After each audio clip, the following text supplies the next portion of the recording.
I'm a firm believer in if you want something badly enough and you have a vision of it and you make it a tangible thing, then you can build it. It will come to fruition. Welcome to The Profitable Table, fed by Woolco Foods, the nation's first podcast devoted to the business and lifestyle of the hospitality industry. Now, here's your host, Woolco Foods CEO, Stephen Toberoff. Hello, everyone, and welcome to another episode of The Profitable Table, fed by Woolco Foods. I am your host, Stephen Toberoff, and today I'm very excited to have my guest because she's somebody that has been getting a tremendous amount of press and somebody that's really on point with a lot of the trends that we've been talking about in prior episodes. So without further ado, let me introduce Leia Gaccione, who's the owner and chef of South and Pine in Morristown, New Jersey. Leia, thank you for taking the time to speak with me today. Of course, my pleasure. Thank you so much for having me.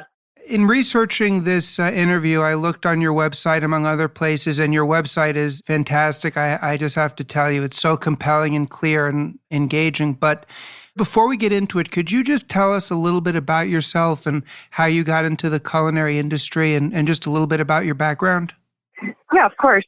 So when I was a kid, I used to love watching cooking shows on TV while all the other kids were outside playing kickball and playing with Barbies and G.I. Joes. I was usually at home watching Frugal Gourmet, Yan Can Cook, and then little by little the Food Network came into play, and I loved watching Emerald Live and S with Emerald and the Too Hot Tamales. So I was always kind of enamored with watching people cook on TV. When I was a senior in high school, I applied for a few different colleges, but I really wanted to go to Montclair State University to get my psychology degree because that seemed to be the degree that everyone was getting at that point. It wasn't necessarily something I was passionate about, but I knew that I had to go to college and I had to, pursue a career in something.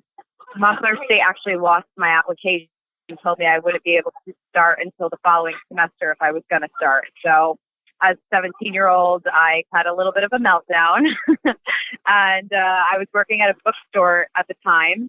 And my boss, he had a talk with me and he said, what do you really love to do in life? And I said, I really love cooking. And he said, well, my wife goes to culinary school in the city. Do you want me to set up a tour for you? And I said, yeah, I would love that. And so I went into the city with my mom to the New York restaurant school and we took a tour of the school and I fell in love. I couldn't believe that there was a school that had classrooms that were kitchens. It was really just so exciting for me. And so we signed up that day for culinary school. I started in 2001. I got my associate's degree in culinary arts and restaurant management. And I actually thought that I was going to be front of the house. And I started to pursue a career in the front of the house. And I started working at a steakhouse as a host and slowly over the course of the year worked my way up to an associate manager. I wanted to become an assistant manager. They wouldn't promote me. And so I went to Montclair, New Jersey one day and just dropped off my resume at like 20 different restaurants. And I ended up getting into a kitchen with a French chef. And that's kind of what started my culinary career. And I haven't left the kitchen since. That's so cool on so many levels. I mean, what a wonderful act of serendipity that application was lost and it opened the door to pursuing your passion, Yeah, everything happens for a reason. Because so many people, they don't realize that until much later. That's very cool. Something you said, I was going to get into it later on in the episode, but since you brought it up, I just have to ask about it because as I was reading through your website, it's such a great website, as I said at the beginning, because it tells you so many different things about yourself, the restaurant. It's visually compelling. But as you're describing your restaurant, I noticed that one of the four things that you listed, the first two had to do with service and how people feel in the restaurant, even though you're an incredibly accomplished chef, which we'll get into. Do you think that has to do from your original impetus to want to be front of the house, or is that just really what your overall philosophy is about restaurants, that the experience and the service and how people feel has to be first and foremost? I do think that service is a crucial part of a restaurant. I mean, there's plenty of good restaurants with great food and terrible service, and there's plenty of restaurants with great service and terrible food. And I'll usually go back to the ones, unfortunately, with good food and bad service first. But I do think that good service is a really important aspect of a restaurant. And, I think that starts the tone of the evening. And so we really strive to make people feel like they're in our home when they come to dine at Valentine. Now, reading about your bio, I know that you've spent a number of years working with Bobby Flay. My father did business with Bobby when he had his first restaurant way back when called Miracle Grill. And I was just curious, what were the main sort of lessons, or what have you come out from that experience of learning from him and others that you've brought to South and Pine? Because obviously he's somebody that's very well known and has a lot of different influence in the kitchen and outside of the kitchen. Yeah, I think two of the biggest lessons that I learned from Bobby were, number one, it's your job first to be a teacher. If you can't teach people, then I don't think that you will be successful in this business, because you can't do it all yourself. So I think this past year has really proven that, if it hadn't been proven beforehand. And I think the second most important thing, and it's something that I instill in my cooks every day, is that if you're not tasting the food, then you're not really cooking. And so I don't think that cooking is that complicated. I think that a good friend of mine always says that there's a mix of technique and quality of ingredients. And I think that it's really important that while you're cooking, you continue to taste and make sure that the food is balanced and it tastes really good, because that's what makes good food good food. Makes a lot of sense. And I think it's such an important thing, but you're right, it can oftentimes be overlooked. Now, obviously, from your background with Montclair State and being in New Jersey, and you mentioned it in your bio that you were born and raised in New Jersey, I've done earlier interviews with places such as, let's say, Hearth and Tap. And one of the things that I've identified, and I believe has been going on for a long time, and I think it's accelerating, is that people are now coming from New York to New Jersey for the culinary experience. For many years, people would be going from New Jersey into New York. New York was this mecca. So my question, Leia, well, it's a two-part question. One, did you always envision opening your first restaurant in New Jersey? Because obviously with your accomplishments and your background, I'm sure you had a number of opportunities. And then two, which, I could re-ask it, but two, do you agree with me that New Jersey is now really starting to establish a very clear and compelling restaurant scene of its own that's driving people from New York to New Jersey? Yeah, I do think that New Jersey tends to get overlooked because we are right next to New York and New York City. And there's so many phenomenal restaurants in New York City with such a high standard. But I think that, there's definitely plenty of restaurants in New Jersey that can stand up to New York City restaurants. And many of the chefs and restaurant owners who have fantastic restaurants in New Jersey were a part of the New York City dining scene at one point or another. And I think that you get really good training from being in places like that. For me, I'm a firm believer in, if you want something badly enough and you have a vision of it and you make it a tangible thing, then you can build it. It will come to fruition. I was born and raised in Passaic, New Jersey. My mom was a single mom. I don't come from money. We were fortunate enough to be able to go to a good school growing up because of my grandfather. But it's not like mommy and daddy handed me a bunch of money to open a restaurant. And through my career, when that conversation would come up, I always envisioned having a restaurant in New Jersey. So I'm really proud to be a part of the food scene here in Jersey. That's so cool. So let me ask you this question. One of the reasons I started this podcast was because I wanted to contribute and add to the content out there that was related to the business side of the restaurant industry, because there's a lot of content on recipes and stuff of that nature.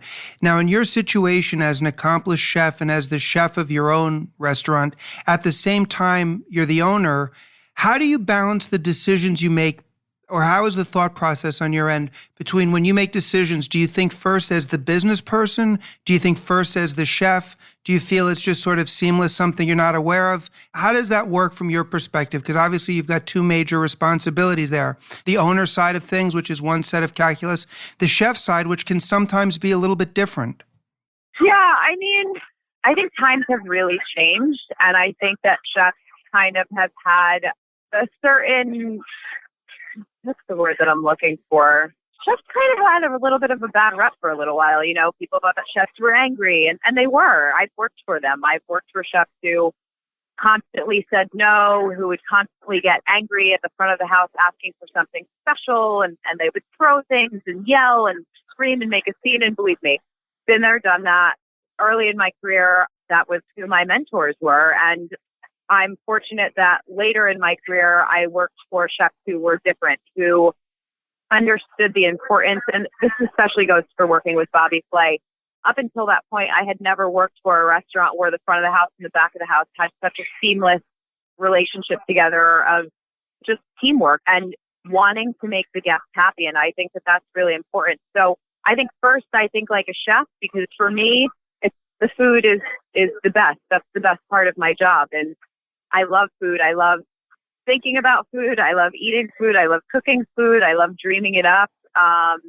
Anything that has to do with, I think food is one of the best things in life. So that always for me is the driving factor of what we're doing here. But then it's working with the front of the house staff and making sure that they understand why these dishes are on the menu. For instance, we're just in the midst of changing our menu over to our summer menu. And I put one salad on for summer, and we're calling it the NJ Farm Stand Salad because it literally reminds me of driving up to my friend's house in Sussex County on a summer weekend to go and spend the night with her around the campfire. And on the drive up, I'd pass 5 different farm stands where you can go and pick up local beef, and you could pick up hot dogs that they made there at the farm, and corn on the cob and zucchini. And so the salad has zucchini and corn and green beans, and it just reminds me of summer in New Jersey. And so telling that story to staff, that now gives them something to tell our guests. And I think that it's all important and it's all relevant. I couldn't agree with you more. I think when you have restaurants that have that teamwork, it translates into probably the best possible dining experience for the customer. As you were designing the menu for South and Pine, were you driven mostly by creations that you'd been thinking about that you'd done before, or were you also thinking about what the Morristown market may have wanted, that there was a gap there? What was your thought process like as you designed the concept and the menu around South and Pine? Well, it's funny because at the time when I started building the menu for South and Pine, I was still working in the city for Bobby. And so I was presented an opportunity where it might be a possibility that I could open my own restaurant. So after working a 12 or 14-hour day with Bobby, I would go home and I would write down ideas that I had. And I think for me, the way that I cook at South and Pine is the way that I cook for myself. And so if I'm going to cook dinner for myself, I'm going to go to the market and I'm going to see what's super fresh and what's in season. For instance, yesterday I was home and I was making myself some food for the week, and it's so hot out in New Jersey right now. And so I had some cucumbers and some cherry tomatoes, and I chopped it up and I made a little white bean salad, and it's super refreshing. So like things like that really inspire me. And I think that people are eating more consciously now. And so I try to keep in mind to keep the food very mindful. I try to work with a lot of local farms, as many as I can. And right now it's such a beautiful thing because in summer there's so many things available. And that's really what it is for me here. Now, one of the main dynamics that was essential over the past year was the utilization of takeout and delivery. And that whole dynamic spilled over into all types of cuisines, all types of restaurants. I'm curious as to what your thoughts are as a chef in terms of how you view the takeout and delivery aspect of the restaurant as opposed to the dine-in, by which I mean, are there certain creations that you don't like to offer for takeout? Do you feel the whole menu travels well? Or do you think about that a lot, or do you simply say, you know what, we've got this great food, we're going to make the entire menu available and give the customers at home the same great experiences when they come here? What's your thought process like around that? And did you find that to be something material for you over the past year as well? Yeah, I think over the past year, that definitely was a huge thing that we thought about. A lot of the dishes don't necessarily carry well for takeout. And so in March last year, when they announced the lockdown and that we would only be allowed to do takeout, we made a smaller version of our menu with food that we thought would carry and travel well. And little by little, we added on to that menu. We actually implemented a grain bowl section of our menu where it was super seasonal. And we had one called the PPP bowl. And it was with English peas, sugar snap peas, and pea shoots. That's very funny for those business owners like myself. That was a very important program that they came out with. So that's really cool. Yeah, we did a little, it was a little kitschy, but it was, we needed to laugh. We needed to laugh pretty bad at that point in time. For sure. So we added things like that onto our menu that traveled really well. And, like I said, I think people eat a lot more consciously. And so it was a little bit more health forward as opposed to, listen, I love pizza. And I'll quote a very good friend of mine, Martina. I love good pizza and I love bad pizza. I love all pizza. But how many times a week can you eat pepperoni pizza before you're gaining the COVID-19 yourself? So we tried to get creative. We also implemented family meals. We did like a Sunday supper program where you could order ahead. And one of the meals that we did for Sunday supper is actually on our menu now. And it's the grilled salmon with kimchi fried rice and a little cucumber and sesame salad on top. And it was great for the Sunday supper. And we had a lot of positive feedback about it. And so we decided to put it on the menu as a permanent staple. And it's one of our most popular dishes. So yeah, I think we were very thoughtful about what we had on the menu, especially in that time where we were only allowed to do takeout. And now we offer all of it for takeout. And I think that there's some better choices. Listen, if you're going to come and pick up, I don't know, let's say duck breast, I don't necessarily think that's the best thing that you can order for takeout that's going to hold up the best, but it's still going to be very tasty. Yeah, I think you're right. And I also think it's cool that there's so many different, because I think people have really expanded their horizons of what they would actually consider getting for takeout and delivery over the past year. So I do think it presents a lot of opportunities that for certain types of restaurants that weren't there before. And I think it's ultimately all very positive. Now, something else on your website that caught my eye, because it's a theme that's come up with many of the restaurateurs and others that I've interviewed in New York, which is you really emphasize the fact that you want the restaurant to be a comfortable place for regulars, that it's a home away from home, that whole thing. At the same time, with your background, with your cuisine, Morristown is a really cool, happening town. How in your mind and how in terms of execution do you position yourself from a marketing standpoint? Do you really double down on focusing in on the regulars, the locals, the repeats, or do you also like to reach out to other parts of New Jersey as well? Because South and Pine would absolutely be a destination spot that people would drive to from other parts of New Jersey and indeed New York. Yeah, I think that, I'm very fortunate to be here in Morristown, and I feel like Morristown itself has done a wonderful job at marketing this town that we live in. I think that they have made Morristown a destination, and it is growing in the most wonderful way, and I think that we will continue to reap the benefits of that. And I actually live here now, and I'm a proud resident of Morristown as well as a business owner. So I think for me, that was kind of where it started with the Morristown community. I think it was reinforced this past year with the support of the community to get us through the pandemic. And the community here in Morristown it literally could bring me to tears because they kept us in business. And I am forever grateful for the people that ordered takeout from us and ordered groceries from us and then decided to start dining outside with us and then inside. I mean, it's really a really, really beautiful thing. So I'm very fortunate for that. As for marketing, I really don't do any paid advertising or marketing. I use social media for pretty much everything that I do. And sometimes I use email, but it's mostly all through social media.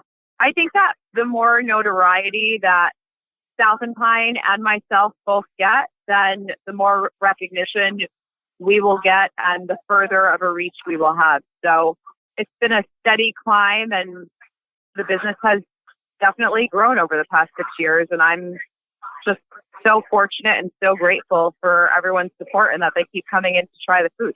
Yeah, I mean, I think that there was probably a certain number of restaurants in New York that had never viewed themselves as places where they would be a go-to spot for the locals or destination spots. But I think after this past year, people have come to the conclusion that that's the foundation you need to build first. You need to be a big part of your community. You need to have your regulars. You need to have that word of mouth and build from there, because ultimately that was the foundation. Now, I know you've spoken a bit about, and it's on your website again as well, fresh ingredients and all that, but I would love to know your thoughts in terms of what trends are you creating, or what do you see some of the big changes or the big innovations that are coming down the pike, just one or two, that are just starting to get going here. We talked about fresh and local, which I think has been going on for a while. Is there anything else that you see or that you're utilizing that you think is new and something that's not on everybody's radar right now? Well, I think, and maybe it's on some people's radar, but I think one really important thing that we're seeing is maybe eating less meat, less red meat, and opting into eating more vegetables. So we almost always have a few vegetable appetizers here at South and Pine, and always at least one vegetarian entree. But I think that, again, with the more knowledge that we have, the more mindful people are about what they're eating. I think the menu here at South and Pine is really my brainchild, and it's really how I cook for myself. So I've been trying to be more health conscious. In the first part of the pandemic, things were very stressful, and I wasn't really taking care of myself. And in September of 2020, I really started to focus on my health and my wellness, and I've actually lost 40 pounds. And I think that that's because of the way that I'm eating and also working out. So I try to take a more health conscious approach to the menu and make it lighter, where you can come out for a meal and not feel awful when you leave and not feel like you're being overindulgent. But then, sometimes you do want to indulge and you do want to come in for a burger or a fried chicken. And I think it's important to live your life in moderation. I think that's so cool, and I can relate to it. Like, I'm not a vegan, but I would say the vast majority of my meals are plant-based, and I think that the evolution is moving in the direction where people want to have healthy and, nutritious choices, but they want it to taste delicious as well. And I think those restaurants like South and Pine and others that can deliver on that mission are going to be the ones that are going to be winning for years to come, because to just rely on the old standards where people would have very heavy, fattening, usual stuff that people like, that's not going to be the go-to for everybody. And even if it is the go-to for one person, what about a party of 4 or 6? There's going to be at least 1 or 2 people. So that's very cool. See, I think what I'm really hearing and is something that I hope that the listeners out there that are just getting started or who aspire to be chefs and restaurateurs are listening to, is that so much of your decision-making is just driven by what rings true for you. And I found, and I'd be curious to know your thoughts, that a lot of times chefs get into trouble, particularly ones that have a great reputation, because they try to create dishes that they think they should do based on their reputation or based upon where they're located or whatever, rather than having dishes that reflect what's authentic for them, if that makes sense. Yeah, I agree with you. So my last question, Leia, would be the following. If you were to give somebody, again, let's say the same position you were in, 18-year-old, they love food, they love in the kitchen, they're not sure what they want to do with their lives, but they're thinking about, hey, how can I turn this passion into a career? What would be 1 or 2 things that you would suggest they do to determine whether it's for them? Well, I think that this is definitely an interesting topic right now because there's such a lack of workforce in this industry. I just got done posting 2 very expensive ads to try to hire cooks. But I would say, I think that culinary school is an excellent foundation. Again, I watched cooking shows growing up on TV, so I felt like I already knew how to dice an onion before I started culinary school, and I already knew what a bechamel was, and I knew some of the fundamentals, maybe not all of them, and I do think that I received a wonderful education. But you can receive a wonderful education if you work in a good kitchen. And I have to say, I don't think that there's anything wrong with a male chef. I have actually only worked for male chefs in my career, and most of them were absolutely wonderful to work for.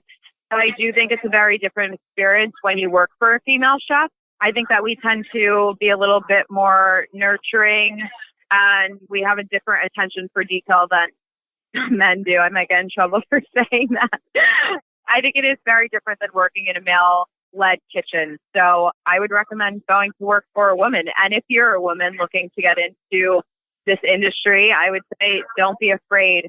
It's a very different place than it was 20, 10, and even 5 years ago.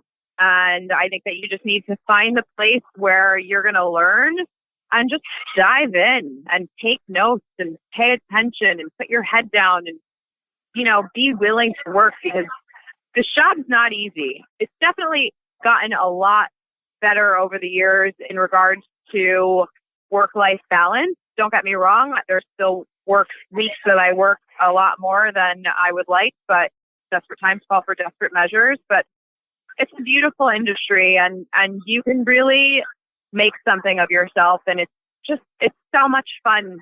2 weeks ago on Saturday night, we were very busy right off the bat at 5 o'clock. And from 5 o'clock to 6:15, it was just nonstop. And the tickets wouldn't stop. And the cooks kept putting food in the window. And I'm trying to talk to the servers and tell them where to run this dish, and talk to the line cooks and tell them what table I need, and pulling plates from. It's just very hectic. And when it was over, I thought to myself, some people will never know what this feels like. And I feel sorry for them, because it is just exhilarating. It's an exhilarating feeling. And I love this business. It's one of the great things about the hospitality business, and certainly being a chef, because you get to be both artist, but also there's that aspect where it's almost athletic as well, because you're on your feet, the kitchen's hot, and you get into this zone and hours can fly by. There really is no job like it. And I really appreciate your answer, because I think especially at this moment in time, there's probably no better way to learn anything than in immersion. And with all of the opportunities that are out there now, you'll not only get to see if it's something you like from the perspective of watching cooking shows, as you say, but you'll know what it is to actually work in the industry. So I really appreciate that answer. And I really appreciate you taking the time to speak with me, Leia. This was very enjoyable. So again, for people who are near Morristown, or even if you're not near Morristown, this is a very special place that you want to try. It's on 90 South Street in Morristown, New Jersey. You can check them out on Instagram at South and Pine. And it's Leia Gaccione. And Leia, again, I really appreciate this. This was a lot of fun.